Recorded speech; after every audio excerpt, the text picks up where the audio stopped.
So fantasy will set you free. Isn't that the perfect lead-in to our talk today?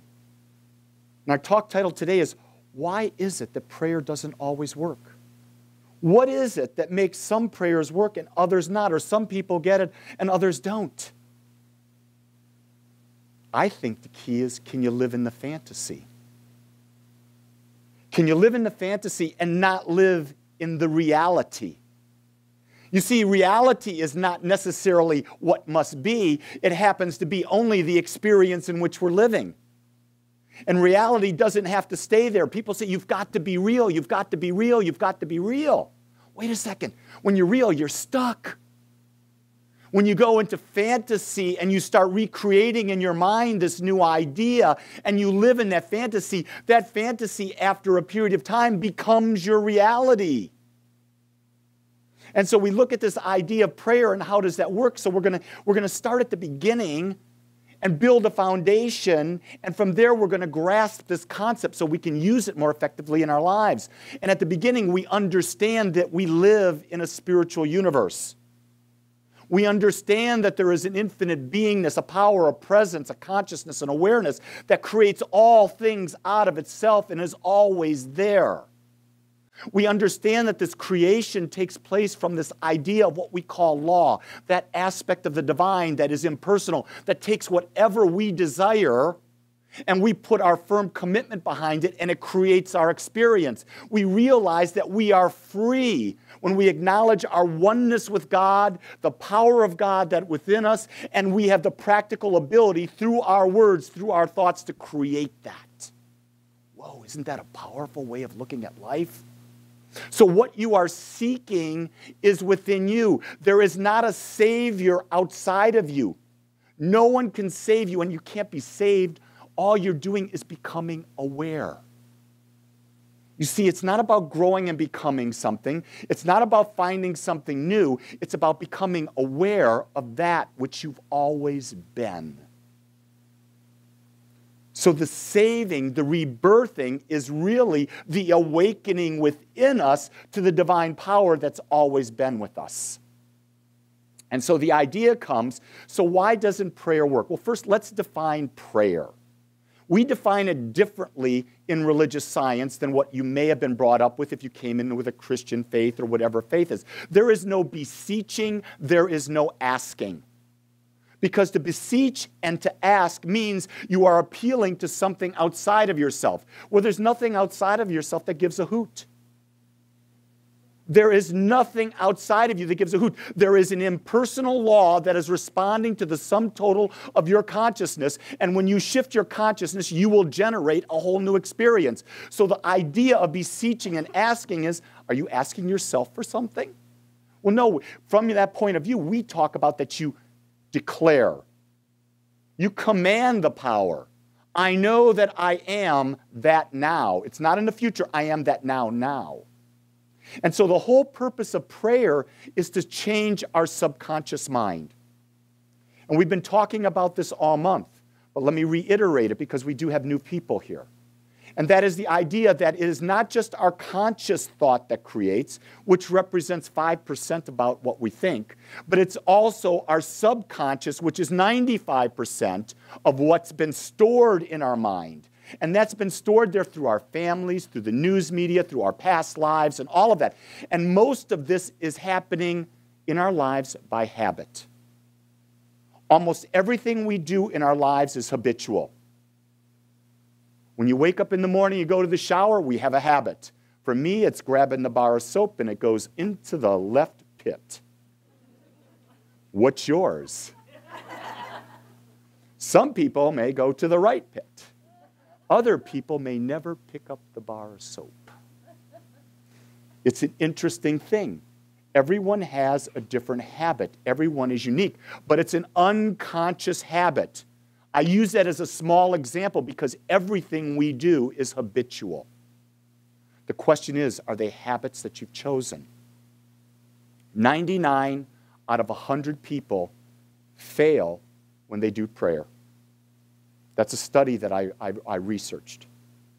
And it's because they've done nothing to change their subjective nature. You see, when you do a quick prayer and you declare something and you stop at that point and you continue to live your life the way you used to live, the way you've always lived, guess what happens? Your habit takes over. It's forgotten, the conscious thing. So Jesus actually used the term to pray unceasingly, meaning every moment of the day you're implanting the new thought into your mind, what you want, because you are impregnating, oh, I love that word, impregnating the subconscious mind with the new idea over and over and over again until it overwhelms the subconscious mind and it now becomes a new habit of thought, a new way of looking at it. We talk about why does it take time for prayer to be answered? Why does it take time to demonstrate? Well, the reason it takes time to demonstrate is because we believe it takes time to demonstrate. Isn't that interesting? About a month ago, I fell down when I was in Alabama and I thought I bruised my ribs. It turned out I tore an inner chest muscle. I did my treatment work on it, but at the same time, as I was consciously aware, I realized that I had an expectation it would take me 3 to 4 weeks to heal. Now, why did I have that expectation? I had that expectation because that's what people in the medical field would tell you. I had that expectation because once I bruised a rib, and it took me about 4 weeks. So the demonstration of that prayer is now 4 weeks, and I'm now back to normal. You see, it was my own idea of what would happen that I demonstrated in my life. And I was consciously aware that that was the case, but I didn't spend enough spiritual coin into changing my subjective mind. Does that make sense? Because we get to choose, where are we putting our coin? Is this the issue I want to spend all of my energy? Or will I allow this natural process that I've got already stored here to work while I put my energy over here? See, that's prioritization. When I do my prayer work, I'm praying for so many aspects of my life that my mind can only focus on so many things. And so I prioritize what is the most value to me as I grow. And then I'm building habits. So what my goal now is for health is to build a habit that I heal at least twice as fast as what my mental image is already impregnated with the idea of.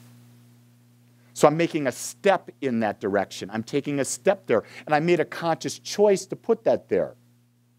I also made a conscious choice to be more aware, because the only time accidents happen is when we're not aware.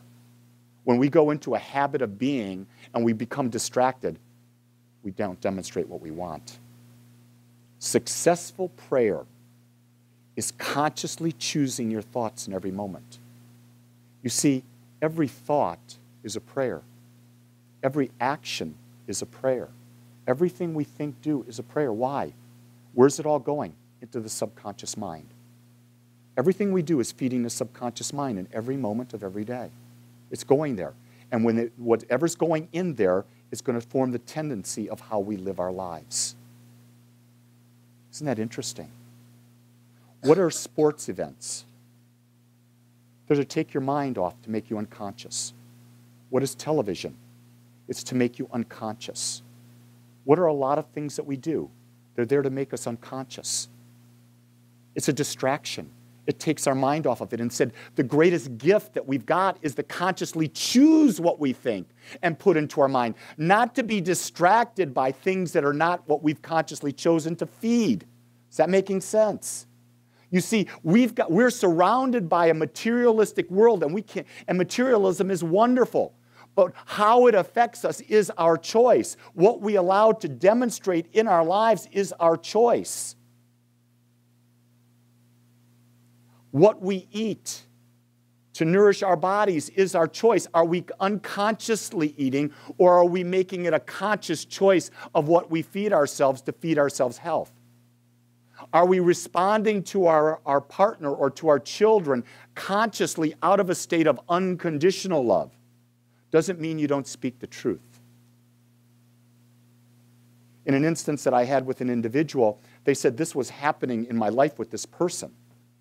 And I don't know if I should deal with it because it's not what I want. I said, if you suppress what you're dealing with an aspect of dealing with that individual, then you're denying your own authenticity.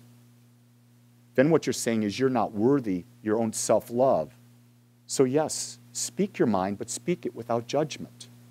You see, there's the difference. You can be honest and open as you speak something to someone and say, you know, the behavior over here doesn't really fit where I want to be. I'm not asking you to change, but I'm simply saying that when we're together, that behavior is affecting me this way. And now you move on. What have you put into the subjective mind, the subconscious mind? You notice I'm using those two terms interchangeably, subjective and subconscious, because they are. Both the sub in both of those words means it's subject to something. It's subject to my objective or my conscious thought. So it's always subject to me changing it with that feeding that I'm doing, whether it's conscious or unconscious.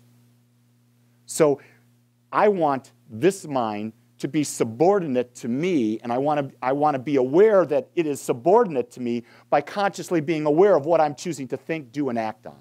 Is that making sense? So to consciously live means it's work. This is the spiritual work. It's about being aware of what we choose to do, be, say, who we choose to hang with, and how we choose to hang with them. Does that make sense? Because I'll tell you what, there's a lot of people in our lives that may not be serving us anymore. And it might behoove us to gently ask them, can you change and be different with me? And if they choose not to, let them fall away.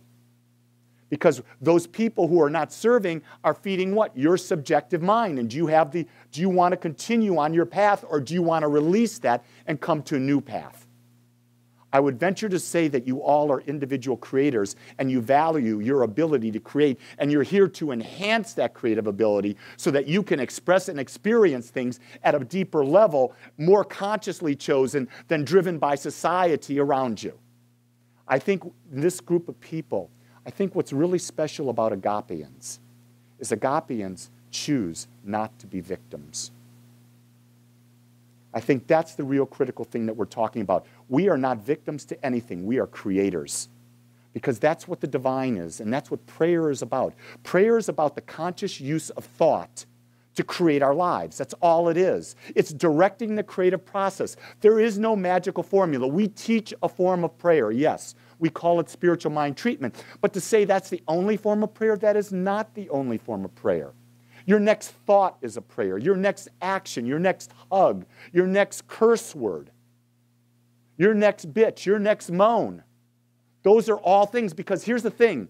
The more you complain, the more you bitch, the more you moan, the more you get stuck in situations, you are telling your subconscious mind, give me more of that.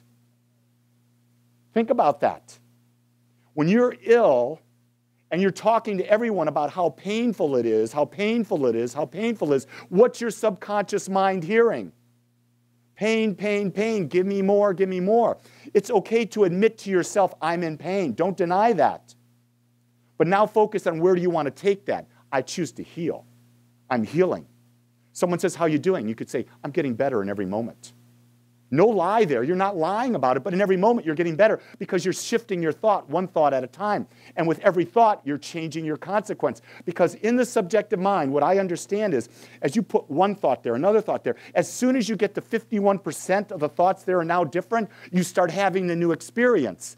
That begins the demonstration of having a prayer answered. And when you keep feeding it more and more and more, the prayer becomes more obvious, and it's gradual, it's becoming more obvious. The next thing you know, you're living your dream, and you wake up and you say, oh my gosh, that happened already. You won't even realize, but the prayer was already answered. Isn't that cool? And you can go, I created that. One of the things a teacher that comes here every now and then, Terry McBride, taught me, he says, when you've created, no, it was not God outside of you creating. It was you as God using the God power to create. So the question you got to ask yourself is this: do you believe in God? I'm going to ask you that. Do you believe in God? I really didn't hear anything there. I heard one voice right there. Do you believe in God? Yes. Do you believe you are God? Yes. Did you hear the difference? That's why prayer doesn't get answered. Until you can embody that the aspect of God that creates is who you are, prayer will not be answered, because otherwise the words have no meaning. There's no power. So when I look at you and say, do you believe you are God? What do you say? Yes. What do you say? Yes. That's better. Think about that. That's claiming and stepping into your power. And yes, if you're out there in the world, they might say that's sacrilegious, and you don't care. Because if you care, then you're going to subordinate yourself to them. And when you subordinate yourself to them, you are no longer stepping into your greatness, into your power. The idea was you came forth as the divine to create your life, not anyone else's. Here's the great thing. You have no power over anyone else in your world. So give it up. You can't control him. Give it up.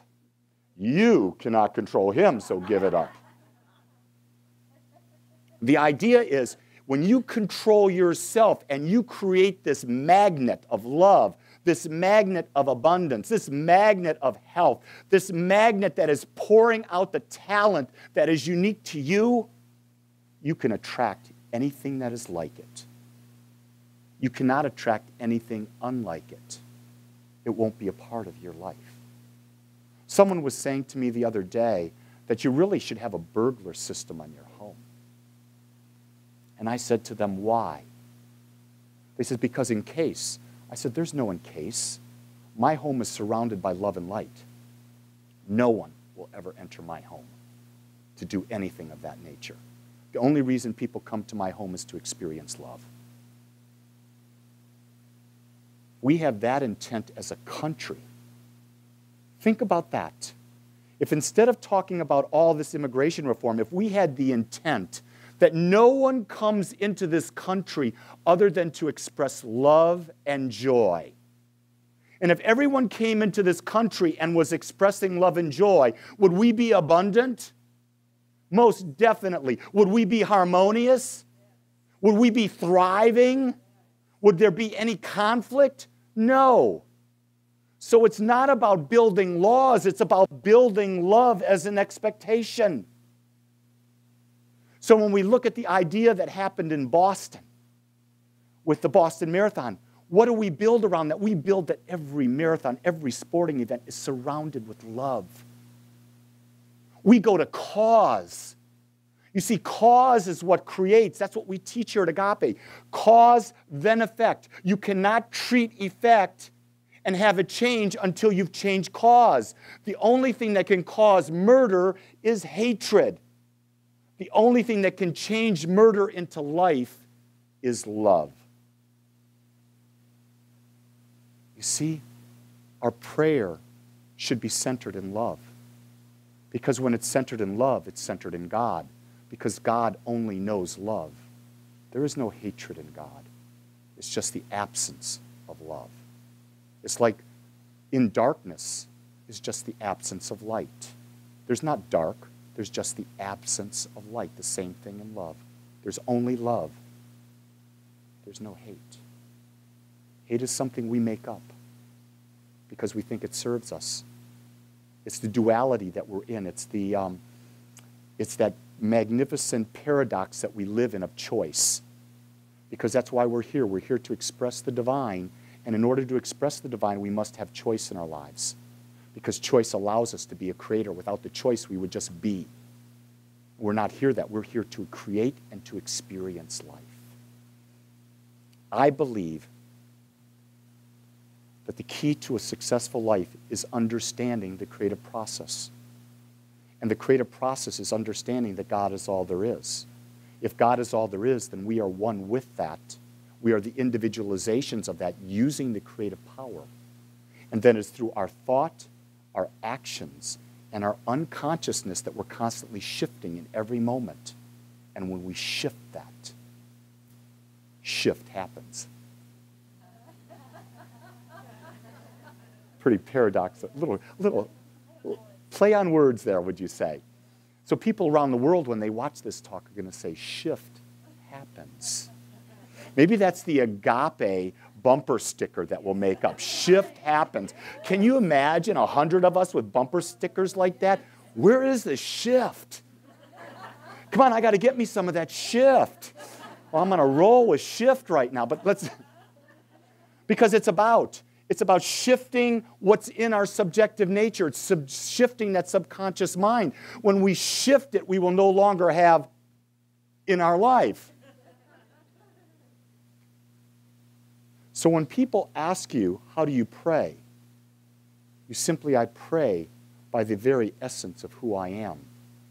I pray by every thought that I think, by every word that I speak, and by every action that I take.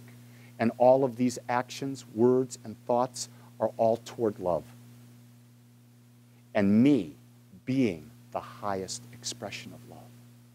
For when you become the highest expression of love, you will live in bliss, you will live in abundance, you will live in health, you will live in joy. The Beatles said it all. Love is all there is. And the love you take is equal to the love you make.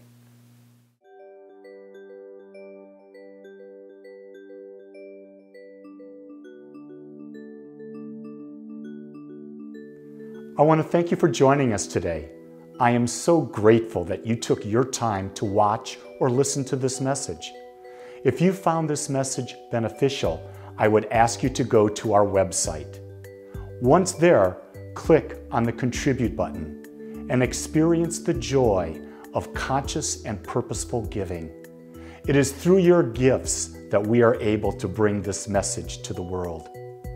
I would also ask you to please share this message with anyone you feel might benefit. Again, I want to thank you for joining me and the Agape community as together we bring joy to life.